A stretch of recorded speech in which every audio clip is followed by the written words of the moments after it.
Welcome to home cuisine. நாம் இன்றைக்கி வாழைக்காய் வச்சு ஒரு ஃப்ரை எப்படி பண்ணுறதுன்னு பார்க்கலாம். அதுக்கு வாழைக்காயை தோலை சீவிட்டு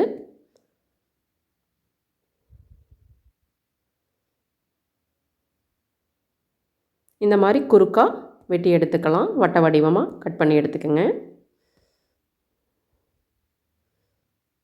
அதை தண்ணியில் போட்டு நல்லா அலசிட்டு ஒரு பவுலில் 2 ஸ்பூன் அரிசி மாவு, 2 ஸ்பூன் மைதா மாவு, 1 ஸ்பூன் கார்ன்ஃப்ளவர் மாவு, தேவையான அளவு உப்பு, ஒரு 2 ஸ்பூன் மிளகாய்த்தூள்,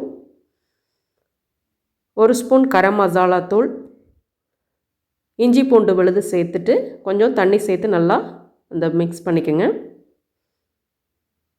இந்த மாதிரி கன்சிஸ்டன்சியில் நம்ம வாழைக்காயை உள்ளே போட்டு நல்லா பெரட்டி வச்சிடலாம்.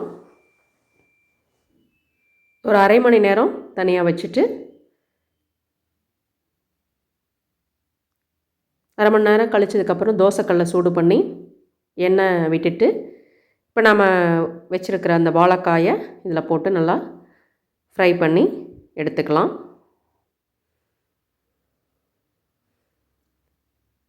சிம்மில் வச்சே ஃப்ரை பண்ணுங்கள்.